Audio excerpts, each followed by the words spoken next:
All right. We are back. If you did not catch the live show today, y'all, you missed a good one. It was juicy. Susanne and I could talk forever Yes, again. about the humans we are today and all the things that got us here.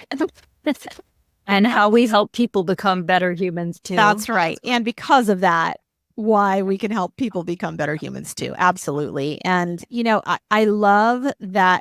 And for those of you who are so interested in this work, if you are interested in, finding your voice and finding your courage and finding your power and understanding how to use it, Susanne has a fantastic program. It's open enrollment, meaning you can come in anytime, called Lead Like a Woman. And the reason it's called Lead Like a Woman is because too many of us, and ladies, I'm talking to you who work surrounded by men all the time. You're badass. Yes, you are. And you can do that by leading like a woman, not leading like a man. And when we're too much in that masculine energy, when that's how we're constantly showing up, and we wonder why we don't have some of the partnerships we wish we had, it's because if you're a heterosexual woman and you're trying to attract a heterosexual man, if you're in your masculine all the time, you're like a man to them. And that's tough. That's tough on a guy. They need us to lean in. One of the questions that I asked Susanne on the pre-show questions was, what's the best relationship advice you ever got? And you were telling a story about your grandfather. Would you share that with us? Because I think it's so relatable right now as we're having this conversation. Yeah. My grandfather was a very special human, but he came from the old country, Slovakia. And so, there's a lot of old male ways that he was. But I was very close to him. I did a documentary about his life and his story. And he was on his deathbed, essentially. And I was his medical advocate, and I was very close to him. And he takes me over one day and he says, look, I need to tell you 3 things. Okay. He has a very thick accent, and I can't even do a good job. He always say, what you thinking? What you thinking? And I said, okay, Gramps, what are the 3 things? He says, move back to Boston. Family's all that matters. I was living in California at the time. Okay. He said, be dumber or you'll never meet a man. And he said, I'm ready for the morphine patch and you have to tell your dad. And of course, number 3 was hard, but I did it. Number 1 was hard, but I did it. And number 2, I was mad at him for so long. But what he was trying to say to me, and I was 35 or 6 at the time. Yeah. What he was trying to say to me was not be dumber or you'll never meet a man. Because all I'm thinking, I can't be dumber. I don't know how to be dumber. I'm not going to be dumb. I'm not going to be inauthentic about my intelligence. Right. What he meant was be more in your feminine energy. So a guy can be a guy. So a guy can pursue you. One of the things I've noticed, and I have a side hustle dating coaching business, because when you do this work for women, yeah, it trickles into their dating life. They're the ones who, like, they have a really good date. They've checked off a bunch of the things. The guy drops them at their house, and by the time the exhaust has left the building, he's already texted him and said, I had a great time. When can I see you again? There's no flirt in that. There's no mystery in that. There's no magic. So best relationships are the ones where the guy is like, I am all in. And the woman's like, not sure. And it's because she has a tiny bit of detachment to allow him to continue to do that pursuit. And this works, by the way, with homosexual couples and non-gender conforming and non-traditional orientations around sexuality. Yeah, but there's always one person who is more in the yin energy, the mysterious energy, the leaned back energy, the opposite of the book Lean In. When Sheryl Sandberg wrote that book, I wanted to write a book called Lean Back. And so that story with my grandfather was so important in my life, because at first I was a typical woman in toxic masculine energy, and I was angry at him.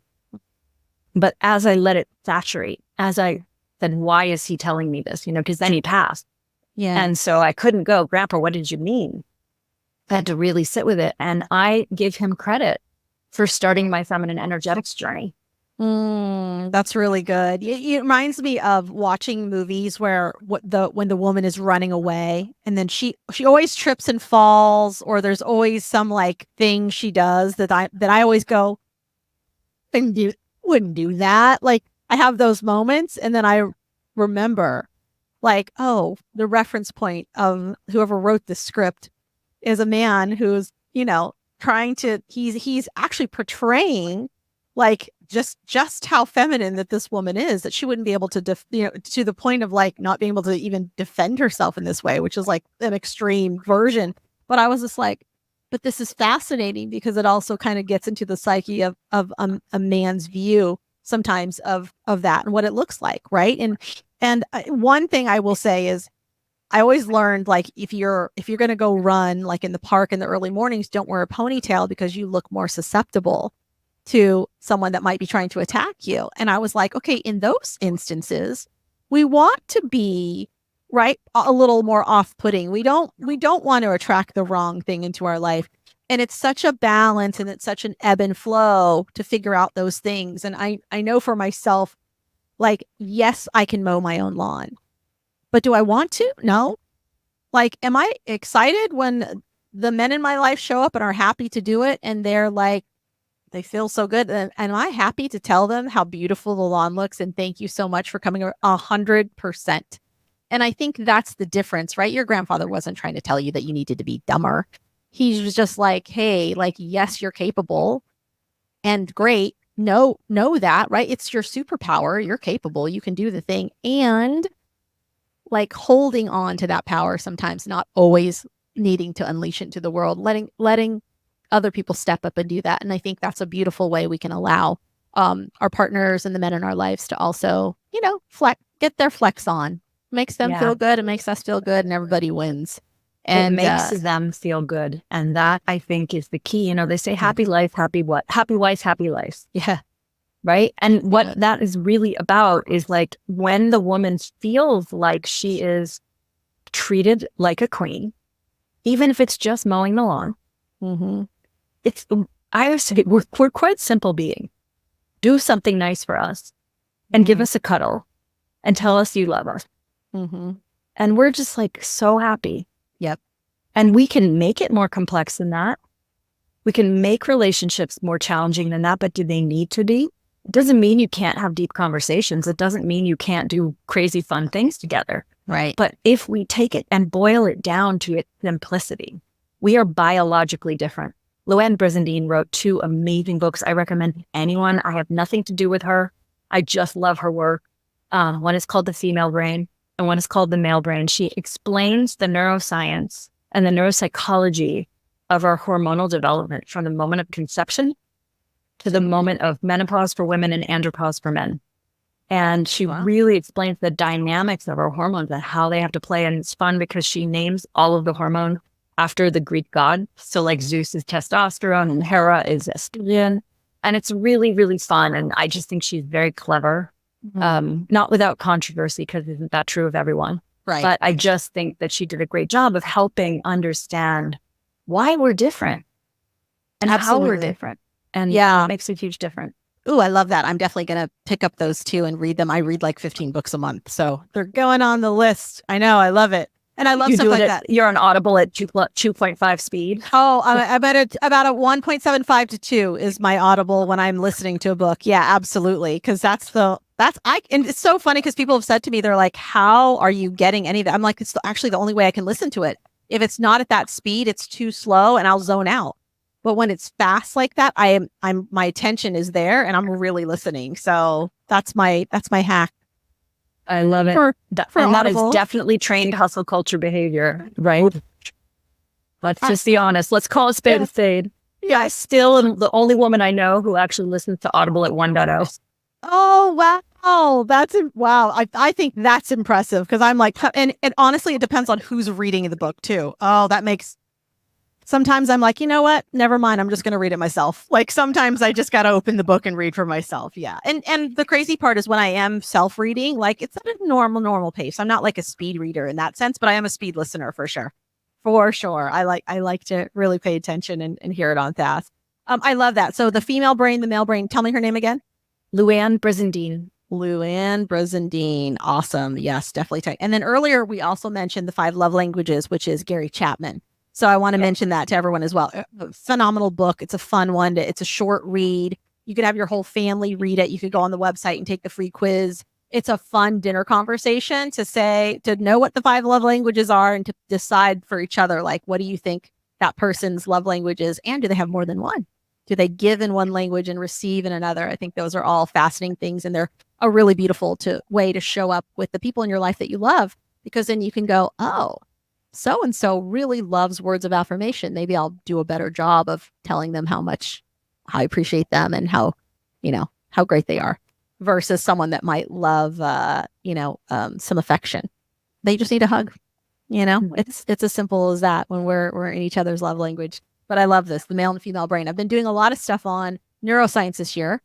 I actually had my neuroscientist scan my brain. He did a whole mapping, and we got to see that. We did some work for 6 months together on some stuff and came back after 6 months to see that my brain cleared up in all these really beautiful ways. Not that it was terrible before, but to see a before and after of your brain and to just see that it was fascinating, y'all. Fascinating. I want to do that. You're going to have to send me the information. I 100% will. It's a beautiful experience, and the doctors working on it are really fun and amazing. And they run a retreat, and it's a whole thing, and it's really, really cool. It's fun to have your brain explained to you. One of the most fascinating, fun parts of it was there was a part of my brain that sort of looks like an owl. And it was funny because the first night at dinner, we were talking about our experience with extraterrestrials, like things like angels and aliens and stuff like that. And I was explaining that, I definitely saw angels as a kid, and I'm describing the experience. And he's like, okay, he goes, and he was repeating it. He was repeating what I said back as if to tell everybody, don't forget this. Because the next day he pulls up my brain and we're going through what does my brain tell them? And he says, this little thing that looks like an owl, he says, everyone I know that comes through our program that's done this, that have seen, light beings, things like that, they all have the same thing in their brain. I went, the brain doesn't lie. Yeah. So I thought that was fascinating. I was like, how about that? How about that? It's just the things we learn, the human body, the spiritual energy that runs through us. It all is composed in some, really beautiful, magical way that I'm not upset about. I love that you and I love to geek out about brain stuff, because one can be in their feminine energy, their fierce feminine energy. You can still get stuff done, and you can still be a geek. Totally. Right? You can be still let's geek out on brain science today. Okay, let's do that. I'm obsessed with brain science, and I'm also obsessed with astronomy. And, it's like we can geek out on stuff like that and still be powerful women that can walk in this world and gain respect. Yes. Being treated well, and not have to succumb to the matrix that we live in. Right. That's right. And I think that the more women we can see be like that within companies, within medical systems, within the legal system, within the judicial system, within government, more women being awoken to their potency and power can only make the world better. In the developing world, there's this thing called microfinance. And it was started by a guy, Mohammed Yunus from Grameen Bank in Bangladesh. And he decided he was going to take some money and he was going to give tiny amounts of money to people who were impoverished to see what they would do. And over the time, what they noticed is people would take a little bit of money, they'd go buy a couple pieces of cloth somewhere, they'd braid them together as a pot holder. So when people went to go pick up their pot, they would sell these pot holders or whatever little cottage industry they decided to create. What they found out over decades of study is that when you put the money in the hands of men, 75% of them or more use that money for booze, drugs, and prostitution. You put that money in the hands of women, and they have a 99% repayment rate on the loan. Wow. And they are building little businesses, and they are showing their kids what it means to be an active member of society, and they're improving lives. And so, like, this is something women everywhere have the opportunity to do, is realize how powerful they are. Even if you live in a country that is incredibly submissive, where women are forced to be submissive. Yeah. Yeah. Oh, that's really beautiful. Yeah. And even these days, consumers, even in America, most of the consumers, the ones doing the shopping, are the women.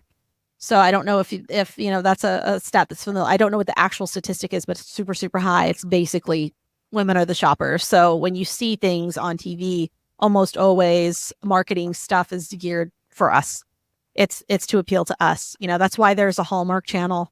It's why there's, rom-coms are a thing. Like it's a whole deal. Yeah, for sure. It's for sure steep to know that we are the ones ultimately that know what to make the buying decisions around so much of those things. I sold flooring years and years ago, and it was such an interesting thing. I did it for 3 months, and it was this outside sales job, and I had to go into people's homes. And the question was always like, if it was only a man there, it would be like, oh, do you happen to have like a partner or significant other? Because if she wasn't there, like we couldn't do the appointment. Like it had to be 2 people. Now, if she was there, but he wasn't there, it was okay. But it was the other way around. Like it wouldn't happen. I thought that was such a fascinating thing. I thought this company's been around a long time. They clearly know the numbers so that they would allow it one way, but not the other. Says volumes to me about who actually helps make and steer those decisions, which I thought was really fascinating. So speaking of finance, let's talk through that, right? You've had a beautiful lifetime of experience in doing women's work and doing the good work, as I'd like to say. What is the best financial advice that you've ever received?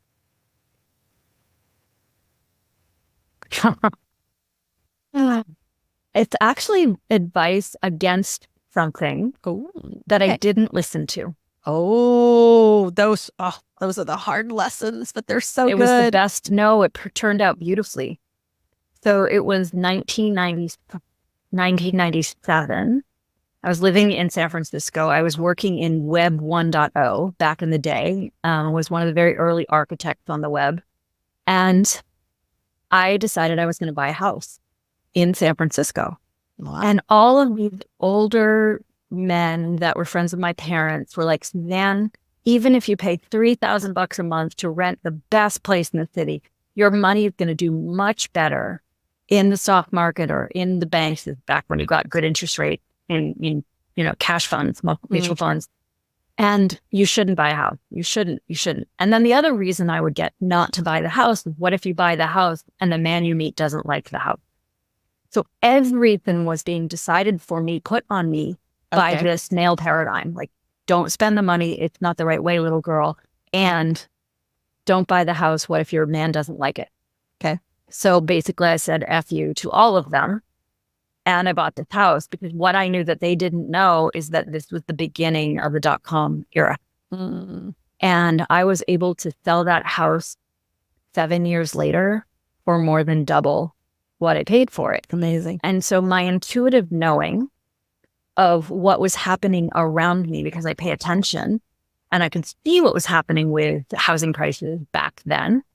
And, to this group of older white people who were giving me all of this unsolicited advice, real estate was a terrible investment because what happens if the market drops? But they didn't know what I knew, which is because they weren't even on the internet yet and I was helping build it. Right. Right. So I think the best financial advice I could give anyone is like, learn what it is that you want, learn everything you can about the thing that you want, and then trust your gut. But if your gut is being interrupted by every voice that has imprinted and coded on you, as we talked about in the last session, if all of that coding and all that imprint says to you, the voice of this kind of person is more important than the voice inside of me, got to do more deep digging work to recognize the voice inside of you and trust that it's the most important voice in your life. Yeah.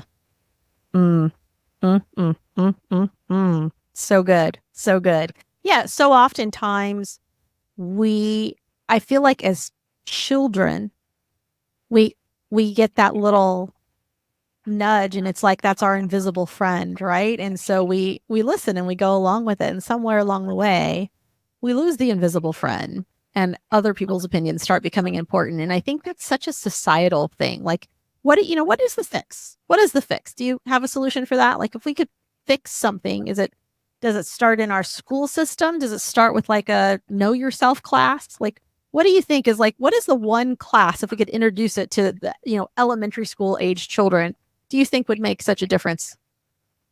I think we need to teach emotions and energetics in kindergarten. And this is what I teach women now, but women have amazing access to where their kids go to school. And I'm really looking at talking to schools now with young children, because I think that I have so much hope about Gen Z, because so many of them are actually growing up with this language that, when you and I speak at Mary, and people who aren't used to hearing this kind of languaging, they might be like, those girls are weird, right? Right. They're just weird. The kids today are growing up with much more of this language, more of inclusivity, more of like, your body is perfect as it is, as opposed to, when I grew up, it was like, if you had one tiny little roll, you remember Kellogg's commercial, you could pinch an inch? Mm-hmm. Yeah. These days, kids have muffin top over their jeans and it's sexy, right? I have so much hope for them. Yeah. Because they've grown up with much of this. But again, that's strataed just like everything else in society. It's like, those are the prep schools. Those are the very highly funded public schools that have this kind of work. I think we need to help younger people find access to their inner knowing earlier. Mm-hmm. And that's why my company is called DAREHuman, because I don't think to solve the world's problems now, we need to be regular humans. I think we need to dare ourselves to try more, to do more, to be more, to know ourselves better, to dig in, to realize who we are, because you cannot be a force for good in the world until you are forced for good in your own life. Yep. It does not work. You'll burn out. It won't work. You'll get stuck. You'll end up in a rut. You'll end up bifurcating like I did. Yeah, I really think that sense of like personal ownership is such a big piece of it too. It's like, how can we all show up responsibly and like really own it? Literally own our decisions, own apologizing, own when we're wrong, own when we're right. Like all of the things, can we celebrate them all the way down the spectrum instead of just, in the weaving in and out of like what's acceptable to society and what's not? And just show up as ourselves. On top of that, you add the whole concept of, quote, fake news. And people are now delusional or disconnected from reality. Yeah. And it's a really hard time that we're living through. Right. I started working on the divide in our country in 2016. And everybody thought I was crazy. I did a whole TV show bringing together urban and rural American to see what it was like to walk in each other's shoes. And I remember bringing the show to Netflix, and they're like, it's beautiful. Characters are great. This is so important. I was doing it between very rural Alabama and Boston. And I was bringing people back and forth on planes to do these adult exchange programs. Yeah. And Netflix said to me, we just love it, but we only want stuff on our service that's going to be relevant in 10 years. And this is 2018. And I burst out laughing in the room. And they're like, why are you laughing? And I said, well, I think your hopefulness is cute. We live in such divisive times that it's so important that we stop saying we're 80% the same and 20% different. We start saying we're 80% different and 20% the same. And how can we grow the 20%? And that comes from consciousness. Yeah. So beautiful. So Susanne, again, thank you for being such a remarkable guest. For those of you that want to connect with Susanne, she's got a little gift for y'all today. You can go to SuzanneGoldstein.com/strategics. And if you look down into the show notes, you're going to see that this link is there. I'm going to spell it out for you anyway. SUSANNE and then Goldstein, GOLDSTEIN.com/strategics. Strategetic. Oh, sorry. Strategetics. Yes. STRATEGETICS. You can always rewind the recording and come back, but also just check the show notes. And Susanne, again, thank you so much. I appreciate you big time. Thank you for having me. You are gold.